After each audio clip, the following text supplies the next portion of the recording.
ನಮಸ್ಕಾರ ಫ್ರೆಂಡ್ಸ್. ಇವತ್ತಿನ ದಿನ ಈ ವಿಡಿಯೋದಲ್ಲಿ ನಾವು 2 ಸೆಪ್ಟೆಂಬರ್ ನಿಫ್ಟಿ ಹಾಗೂ ಬ್ಯಾಂಕ್ ನಿಫ್ಟಿ ಟ್ರೇಡಿಂಗ್ ಅನಾಲಿಸಿಸ್ ಮಾಡೋಣ.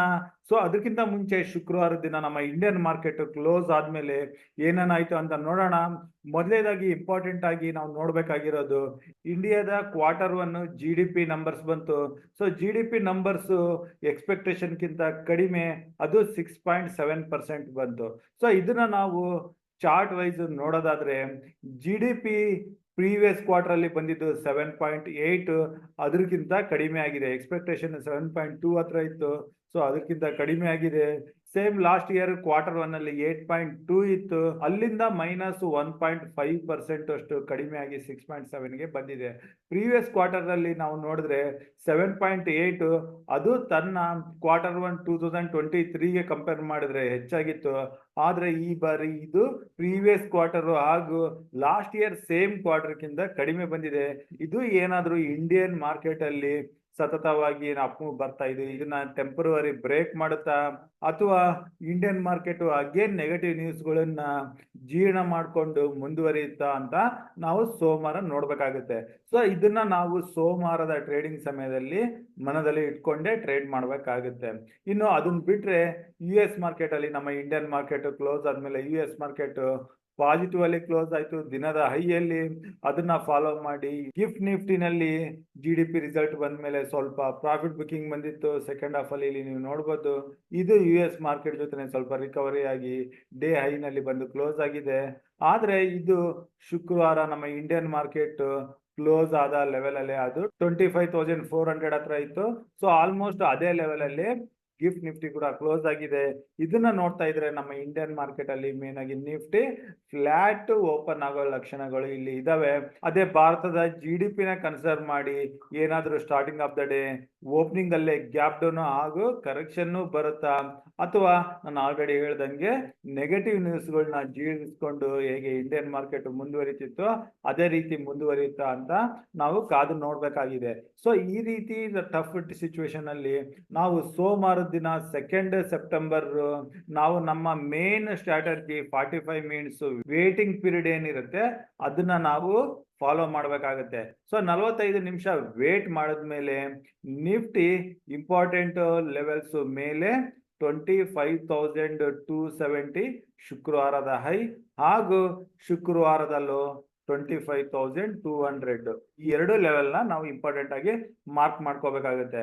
ಇನ್ನು 25,200 ಕೆಳಗಡೆ 10 ಗಂಟೆ ನಂತರ 10 AM ನಂತರ ಅಂದ್ರೆ ಮೊದಲನೇ 45 ನಿಮಿಷ ವೇಟಿಂಗ್ ಪೀರಿಯಡ್ ಆದ್ಮೇಲೆ ಇದ್ರ ಕೆಳಗಡೆ ಟ್ರೇಡ್ ಆಗಕ್ಕೆ ಶುರು ಆದ್ರೆ ಆ ಲೋವರ್ ಲೆವೆಲ್ ಇಂದ ನಾವು ಪುಟ್ ಪೊಸಿಷನ್ಸ್ ನ ಇಲ್ಲಿ ಟ್ರೈ ಮಾಡ್ಬೋದು. ಅಲ್ಲಿಂದ ಡೇ ಹೈ ನಲ್ಲಿ ಸ್ಟಾಪ್ ಲಾಸ್ ನ ಇಟ್ಕೋಬೇಕಾಗತ್ತೆ. ಏತಕ್ಕಂತಂದ್ರೆ ರಿಕವರಿ ಏನಾದ್ರು ಬರೋಕೆ ಶುರುವಾಗಿ ಡೇ ಹೈನ ಕ್ರಾಸ್ ಆದ್ರೆ ಅಲ್ಲಿಂದ ಅಗೇನ್ ಅಪ್ಪರ್ ಮೂವ್ ಕೂಡ ಬರೋ ಚಾನ್ಸಸ್ ಇರುತ್ತೆ. ನಾವು ಪುಟ್ ಪೊಸಿಷನ್ ತಗೊಳ್ಬೇಕು ಅಂತಂದ್ರೆ 45 ನಿಮಿಷ ವೇಟ್ ಮಾಡಿ ಹಾಗೂ ನಾವು 25,200 ಕೆಳಗಡೆ ಇದ್ರೆ ಇಲ್ಲಿ ಇಮಿಡಿಯೇಟ್ ಆಗಿ ಸಪೋರ್ಟ್ 25,150 ಹತ್ರ 5 ಡೇ ಮೂವಿಂಗ್ ಆವರೇಜ್ ಇರುತ್ತೆ.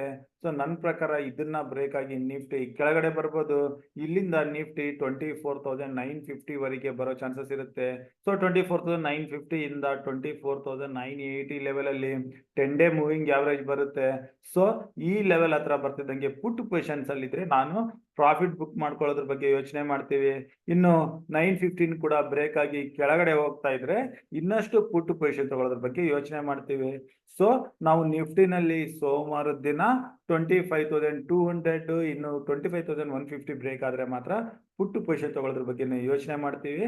ಏತಕ್ಕಂದ್ರೆ ನೆಗೆಟಿವ್ GDP ರಿಸಲ್ಟ್ ಮಾರ್ಕೆಟ್ ಅಲ್ಲಿ ಹೆಚ್ಚಿನ ಪ್ರಾಫಿಟ್ ಬುಕಿಂಗ್ ತೋರಿಸೋ ಚಾನ್ಸಸ್ ಇರುತ್ತೆ. ಅಟ್ಲೀಸ್ಟ್ 1 or 2 ಡೇಸ್ ಇಲ್ಲಿ ಪ್ರಾಫಿಟ್ ಬುಕಿಂಗ್ ಬರ್ಬಹುದು. ಇನ್ನು ಆಲ್ರೆಡಿ ಹೇಳ್ದಂಗೆ ಮಾರ್ಕೆಟ್ ಅಲ್ಲಿ ರಿಕವರಿ ಕಾಣಕ್ಕೆ ಶುರು ಆದ್ರೆ ನಾವು ಇಲ್ಲಿ ಕಾಲ್ ಪೊಸಿಷನ್ಸ್ ನ ತಗೊಂಡ್ರೆ ಕೂಡ ಬಹಳ ಕಡಿಮೆ ಕ್ವಾಂಟಿಟಿನಲ್ಲಿ ಇಲ್ಲಿ ಕಾಲಲ್ಲಿ ಪೊಸಿಷನ್ ತಗೋಬೇಕು. ಇಲ್ಲಿಂದ ಬರೋ ಅಪ್ ಮೂವ್ ಮೇಲೆ ನಿಫ್ಟಿನ 25,400 ಲೆವೆಲ್ ಮಾತ್ರನೇ ನಮ್ಮ ಟಾರ್ಗೆಟ್ ಇಟ್ಕೊಂಡಿದೀವಿ. ಸದ್ಯಕ್ಕೆ ಮಾತ್ರ ನಾವು ಕಾಲ್ ಪೊಸಿಷನ್ಸ್ ಇಲ್ಲ, ಓನ್ಲಿ ಪುಟ್ ಪೊಸಿಷನ್ಸ್ ನ ನಿಫ್ಟಿನಲ್ಲಿ ಕನ್ಸಿಡರ್ ಮಾಡ್ತಾ ಇದೀವಿ. ಇನ್ನು ನಾವು ಬ್ಯಾಂಕ್ ನಿಫ್ಟಿ ಹೋಗೋಕ್ಕಿಂತ ಮುಂಚೆ ನಿಫ್ಟಿ ಬಗ್ಗೆನೇ ಇನ್ನಷ್ಟು ಮಾತಾಡಬೇಕು ಅಂತಂದ್ರೆ ನಿಫ್ಟಿನಲ್ಲಿ ಅಗೇನ್ ನಾವು ಶುಕ್ರವಾರದ ದಿನ ಸೈಡ್ ವೇಸ್ ಸೆಷನ್ ನ ನೋಡಿದ್ವಿ. ಶುಕ್ರವಾರ ಸೆನ್ಸೆಕ್ಸ್ ಎಕ್ಸ್ಪೈರಿ ಕೂಡ ಇತ್ತು. ಸೆನ್ಸೆಕ್ಸ್ ಅಲ್ಲಿ ಕೂಡ ಮಾರ್ಕೆಟ್ ಆಲ್ಮೋಸ್ಟ್ ಸೈಡ್ ವೇಸ್ ಅಲ್ಲಿ ಹೋಗಿದ್ದಕ್ಕೆ ಇಲ್ಲಿ ಆಪ್ಷನ್ ಬೈಯರ್ಸ್ ಪ್ರೀಮಿಯಂ ಡಿಕೆ ಆಗಿ ಅಗೇನ್ ಲಾಸ್ ಆಗ್ತಾ ಇದೆ. ಸೊ ಇದನ್ನ ಕನ್ಸಿಡರ್ ಮಾಡಿ ನಾವು ನಮ್ಮ ಟುಡೇಸ್ ಇನ್ವೆಸ್ಟ್ಮೆಂಟ್ ಕಡೆಯಿಂದ ಕಮಿಂಗ್ ಡೇಸ್ ಅಲ್ಲಿ ಹೆಡ್ಜಿಂಗ್ ಸ್ಟ್ರಾಟಜಿ ಕೂಡ ರೆಗ್ಯುಲರ್ ಆಗಿ ಪ್ಲಾನ್ ಮಾಡ್ತಾ ಇದೀವಿ. ಆಪ್ಷನ್ ಬೈಯಿಂಗ್ ನ ಬಿಟ್ಟು ಹೆಡ್ಜಿಂಗ್ ಬಗ್ಗೆ ನಿಮ್ಗೆ ಏನಾದ್ರು ಇಂಟ್ರೆಸ್ಟೆಡ್ ಇದ್ರೆ, ಕಲಿಬೇಕು ಅಂತಿದ್ರೆ ನೀವು ನನಗೆ ಡೈರೆಕ್ಟ್ ಆಗಿ ಕಾಂಟ್ಯಾಕ್ಟ್ ಮಾಡಬಹುದು. ನನ್ನ ನಂಬರ್ 9845852716 ಅಥವಾ ನೀವು ನಮ್ಮ ಟುಡೇಸ್ ಇನ್ವೆಸ್ಟ್ಮೆಂಟ್ ಟೆಲಿಗ್ರಾಮ್ ಗ್ರೂಪ್ ಅಲ್ಲಿ ಜಾಯಿನ್ ಆಗಿ ಕೂಡ ನಮ್ಮನ್ನ ರೆಗ್ಯುಲರ್ ಆಗಿ ಫಾಲೋ ಮಾಡಬಹುದು. ಸೊ ಈಗ ಇಲ್ಲಿಂದ ಬ್ಯಾಂಕ್ ನಿಫ್ಟಿ ಕಡೆ ಹೋಗೋಣ. ಸೊ ಅಗೇನ್ ಶುಕ್ರವಾರ ದಿನ ಬ್ಯಾಂಕ್ ನಿಫ್ಟಿನಲ್ಲಿ ಸ್ಟಾರ್ಟಿಂಗ್ ಆಫ್ ದ ಡೇನೆ ಮೊದಲನೇ 15 ನಿಮಿಷದಲ್ಲಿ ಒಳ್ಳೆ bullish hammer kind of candle create ಆಗಿತ್ತು. ಆದ್ರೆ ಇದು ಡೇ ಹೈನಲ್ಲಿ ಕ್ರಿಯೇಟ್ ಆಗಿತ್ತು. ಆದ್ರೆ ಕೂಡ ಬ್ಯಾಂಕ್ ನಿಫ್ಟಿ 51,400 ಮೇಲೆ ಹೋಗ್ತಿದೆ ಅಂತ ಇಲ್ಲಿ ನಾವು ಕಾಲ್ ಟ್ರೈ ಮಾಡಿದ್ವಿ. ಅಗೇನ್ ಬ್ಯಾಂಕ್ ನಿಫ್ಟಿ ಅಲ್ಲಿಂದ ಕೊಲ್ಯಾಪ್ಸ್ ಆಗಿ ದಿನವೆಲ್ಲ ಸೈಡ್ ವೇಸ್ ಆಗ್ತಾ ದಿನದಾಗ ಲೋ ನಲ್ಲಿ ಬಂದು ಕ್ಲೋಸಿಂಗ್ ನ ಕಂಡಿದೆ. ಇನ್ನು ನಿಫ್ಟಿಗೆ ಕಂಪೇರ್ ಮಾಡಿದ್ರೆ ಬ್ಯಾಂಕ್ ನಿಫ್ಟಿನಲ್ಲಿ ಅಷ್ಟೇನು ಹೆಚ್ಚಿನ ಗ್ರೋತ್ ಬಂದಿಲ್ಲ. Bank Nifty almost sideways ಅಲ್ಲೇ ಹೋಗ್ತಾ ಇದೆ. ಸೊ ಬ್ಯಾಂಕ್ ನಿಫ್ಟಿನಲ್ಲಿ ಈಗಿನ ಲೆವೆಲ್ ಇಂದ ಕೆಳಗಡೆ 50,900 ಮೇಲೆ 51,500 ಈ 600 ಪಾಯಿಂಟ್ ರೇಂಜ್ ಏನಿದೆ ಇದು ನೋ ಟ್ರೇಡಿಂಗ್ ರೇಂಜ್ ಆಗಿದೆ. ಈ ಲೆವೆಲ್ ನ ಬಿಟ್ಟು ಮೇಲೆ ಹೋಗ್ತಾ ಇದ್ರೆ ಅಥವಾ ಕೆಳಗಡೆ ಬರ್ತಾ ಇದ್ರೆ ಮಾತ್ರ ನಾವು ನೆಕ್ಸ್ಟ್ ಪೊಸಿಷನ್ಸ್ ನ ಕೆಳಗಡೆ ಪುಟ್ಟು ಅಥವಾ ಮೇಲೆ ಕಾಲ್ ಪೊಸಿಷನ್ ತಗೊಳ್ಳೋದ್ರ ಬಗ್ಗೆ ಯೋಚನೆ ಮಾಡಬಹುದು. ಆದ್ರೆ ಅಗೇನ್ ಬ್ರೇಕ್ಔಟ್ ಬ್ರೇಕ್ ಡೌನ್ ಅಲ್ಲಿ ರಿವರ್ಸಲ್ ಬರೋ ಚಾನ್ಸಸ್ ಇರುತ್ತೆ. ಸೊ ಹಾಗಾಗಿ ನಾವು ಪೊಸಿಷನ್ ತಗೊಳ್ಳೋಕ್ಕಿಂತ ಮುಂಚೆ ನಿಫ್ಟಿ ರೀತಿನೇ ಬ್ಯಾಂಕ್ ನಿಫ್ಟಿನಲ್ಲಿ ಕೂಡ 45 ನಿಮಿಷ ವೇಟ್ ಮಾಡಿ 45 ನಿಮಿಷದ ನಂತರ ಬ್ಯಾಂಕ್ ನಿಫ್ಟಿ 51,500 ಮೇಲೆ ಹೋಗ್ತಾ ಇದ್ರೆ ಅಲ್ಲಿ ನಾನು ಆಲ್ರೆಡಿ ಹೇಳಿದಂಗೆ ಕಡಿಮೆ ಕ್ವಾಂಟಿಟಿನಲ್ಲಿ ಕಾಲ್ ಪೊಸಿಷನ್ಸ್ ನ ತಗೋಬಹುದು. 52,000 ಹತ್ತತ್ರ ಬರ್ತಿದ್ದಂಗೆ ಇಲ್ಲಿ ಪ್ರಾಫಿಟ್ ನ ಬುಕ್ ಮಾಡ್ಕೋಬಹುದು. ಅಥವಾ 50,900 ನ ಬ್ರೇಕ್ ಆಗಿ ಕೆಳಗಡೆ ಹೋಗ್ತಾ ಇದ್ರೆ ಇಲ್ಲಿ ಪುಟ್ ಪೊಸಿಷನ್ ತಗೋಬಹುದು. ಇಲ್ಲಿ ಹೆಚ್ಚಿನ ಕರೆಕ್ಷನ್ ಕೆಳಗಡೆ 51,000 ವರೆಗೆ ಎಕ್ಸ್ಪೆಕ್ಟ್ ಮಾಡಬಹುದು. ಇನ್ನು ಇದನ್ನು ಬ್ರೇಕ್ ಆದ್ರೆ ಹೆಚ್ಚಿನ ಕರೆಕ್ಷನ್ ಕೂಡ ಬರೋ ಚಾನ್ಸಸ್ ಇರುತ್ತೆ. ಸೊ ಈ ಲೆವೆಲ್ಸ್ ಗಳನ್ನ ಇಟ್ಕೊಂಡು ನಾವು ಬ್ಯಾಂಕ್ ನಿಫ್ಟಿನಲ್ಲಿ ಸೋಮವಾರ ದಿನ 2 ಸೆಪ್ಟೆಂಬರ್ ಟ್ರೇಡ್ ಮಾಡೋಣ. ಸೊ ಇಷ್ಟು ಹೇಳ್ತಾ ಇವತ್ತಿನ ವಿಡಿಯೋ ಇಲ್ಲಿಗೆ ಮುಗಿಸ್ತಾ ಇದ್ದೀನಿ. ನನ್ನ ಮುಂದಿನ ವಿಡಿಯೋ ಬರೋವರೆಗೂ ನಿಮ್ಗೆ ನನ್ನ ಕಡೆಯಿಂದ ಧನ್ಯವಾದಗಳು. Thank you.